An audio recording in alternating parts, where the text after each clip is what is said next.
Hi there, it's Amy from Cakes with Faces, and today Cakes with Faces is celebrating its 10th birthday.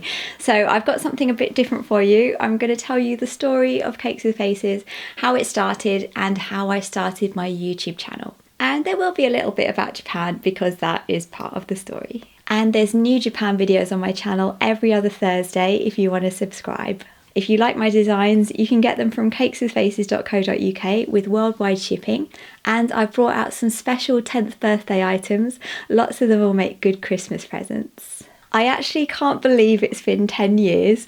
Cakes with Faces is such a big part of me that it feels like it's what I've always done. But then at the same time, I can still remember the early days so clearly that it doesn't seem like it's that long ago. And 10 years sounds like such a long time. So if you don't know, as well as being the name for my channel, Cakes with Faces is my brand of clothing and gifts with cute designs, and lots of them are inspired by Japan and kawaii style. It's just me running Cakes with Faces, there's no one else, and everything on my website is my design. I started Cakes with Faces in October 2011, and the only reason it's still going is because of you guys and your support, so thank you. Cakes with Faces is funded solely through your orders, so if you guys didn't order anything, I wouldn't be able to carry on doing this, so thank you so much. Having said that, while I do need to pay my bills, it's your messages and comments and support that really keep me going. I keep a collection of photos of you guys and your stuff on Pinterest, and it always makes me so happy to look through them all. And if you've ever brought me a picture or a drawing at Comic-Con, I've kept every single one of them. There's so many things that can get you down, not just running a business, but for all of us just generally in life, that I think it's really important to focus on positive things, enjoy even the small things, celebrate your tiny achievements, give yourself a pat on the back whenever you can, and I think that's just really important. And the other reason why Cakes with Faces is still here is because of the constant support and encouragement from Phil, who you might know from my other videos and from my stall. He's always given me encouragement when I'm feeling down about things, and I would have given up a long time ago if it wasn't for him. So how did Cakes with Faces start? Well, like most designers and graphic artists, I've always loved drawing ever since I was little. When I went to uni, I studied English, which I enjoyed, but it doesn't really point you towards anything in particular. So when I finished, I didn't know what I wanted to do. But I needed a job, so I got a job as an admin assistant in an office, which I really hated. I worked there for a year or so, and then I got a job in a library, and I still just didn't know what I wanted to do with my life. I thought maybe I wanted to be a writer, so I wrote a novel and tried to get it published and completely failed, so that was a great start. And then someone gave me a graphics tablet and a stack of Photoshop magazines as a present, and I started teaching myself digital art. I taught myself Photoshop and followed all the tutorials, and then I started learning Adobe Illustrator, which is what I still use now. I really liked it because you could get nice flat colours, chunky outlines, and a really graphic look. From there, I learnt Adobe InDesign, which is what you use for graphic design, and I managed to get a job as a graphic designer working in-house in a company, doing all their brochures and posters. It was really serious corporate graphic design. And in the evenings and weekends, I started designing characters just for fun. As time went on, I started wanting to do something with my characters, so I started my website at first just as an online gallery of my artwork, and I called it Cakes with Faces because they were one of my favourite things to draw. Here's my very first website. I don't know why I thought the logo had to take up a quarter of the screen, and it had this freshly baked section where I put my newest drawing. When I saw cute things in shops, I started thinking I could do something like that.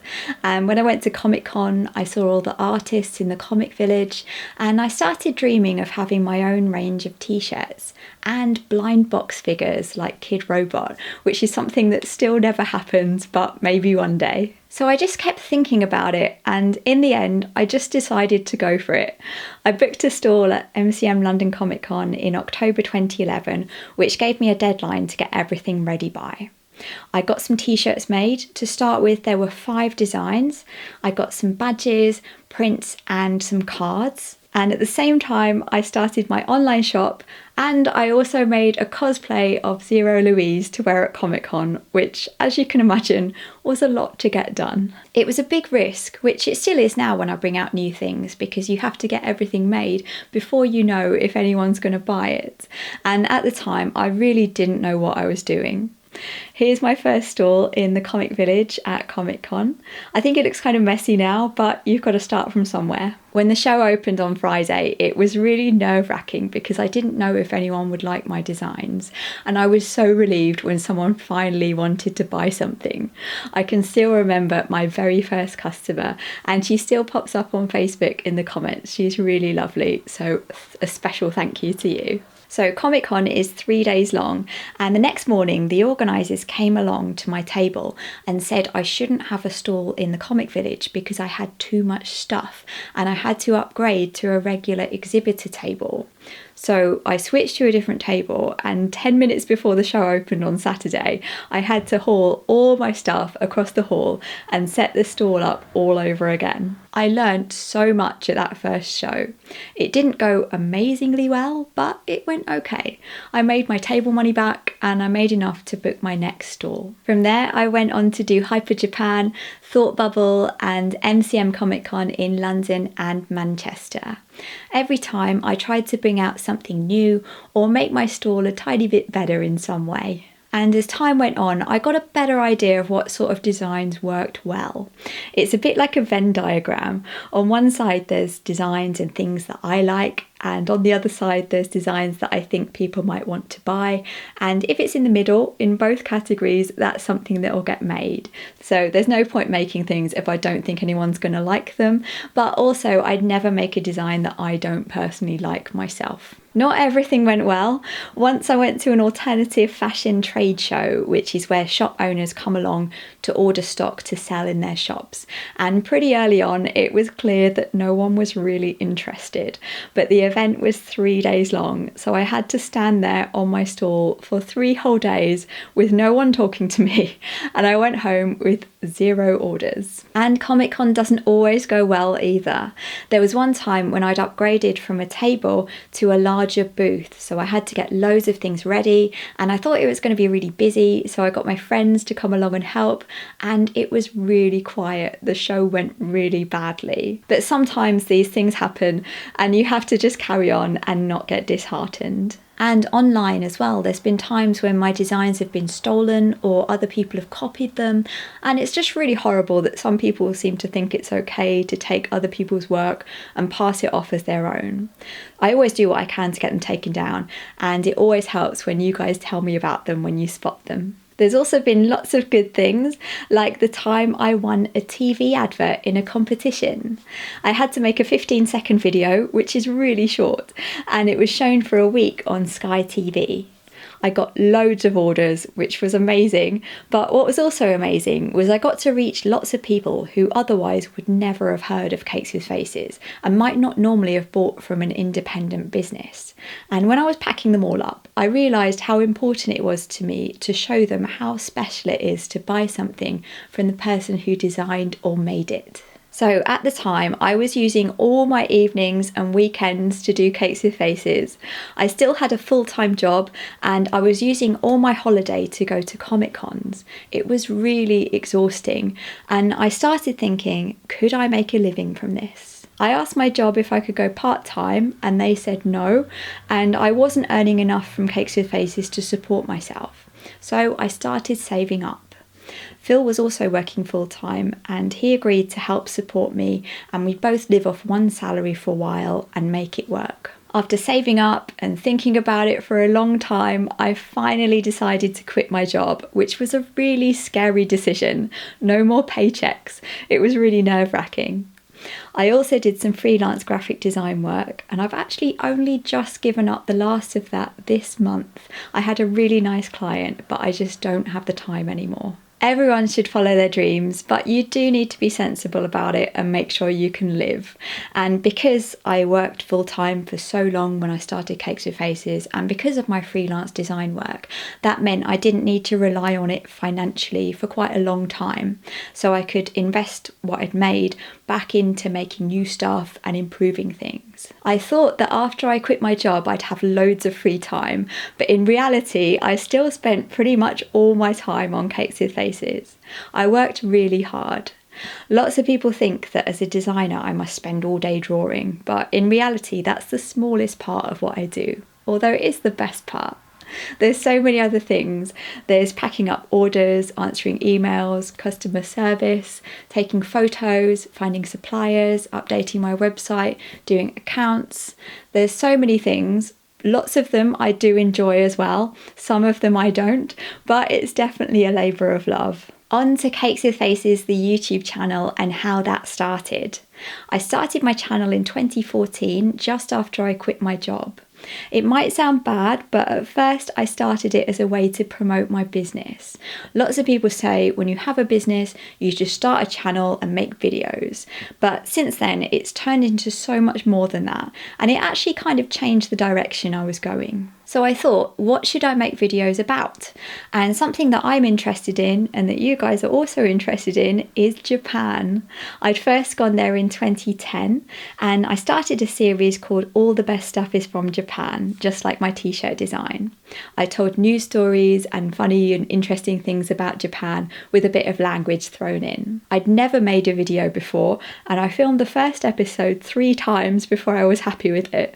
At first it was just so serious. It was like the news. I worked out how to use Premiere Pro and After Effects and somehow managed to make the animated titles, and the whole thing was green screened. It took forever to set up the green screen and all the lights in the living room. I bought this green screen off eBay. They said the creases would drop out, but they never did. I wouldn't recommend green screening to anyone. It's so difficult. My video didn't get that many views, but I carried on making them. My channel has grown quite gradually the whole time really. There hasn't really been one thing that's made it grow or one video that's been particularly more popular than the others. When I went to Japan next, I decided to film some travel vlogs. I just filmed basically everything I did, then edited them all when I got back home, which is the same thing I do now, or would do if I could go to Japan. I found I really enjoyed editing my videos. It's extremely time consuming. I spend way too much time on them, but editing is my favourite part. I also found I really wanted to help people plan their trips to Japan.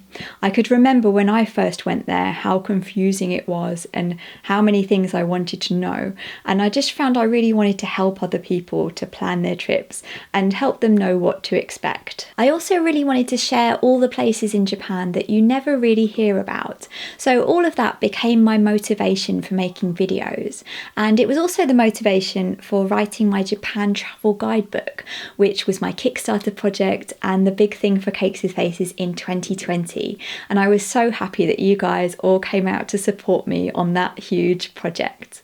Of course, since the book's been out, no one's actually been able to go to Japan, and I can't wait to see pictures of you with it there. So there's lots more, but I'm going to stop there so this isn't too long.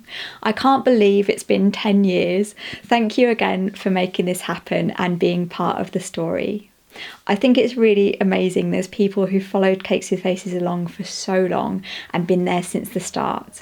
And if you are someone who comments or orders regularly, I do notice and remember your names, and I really do appreciate it. I brought out a few new things to celebrate Cakes with Faces' 10th birthday, and I've got these special 10th birthday thank you cards. I write a special message with every order just to say thank you. The most exciting thing is this skateboard with my kitsune design. I actually can't skate, but I always thought it would be a really cool thing to have. There's also a special 10th birthday pin set with classic Cakes with Faces characters, and some tea towels with lots of puns, which would make good Christmas presents. So, happy birthday to Cakes with Faces. Thank you again, and I hope this story has helped you get to know Cakes with Faces a little bit better.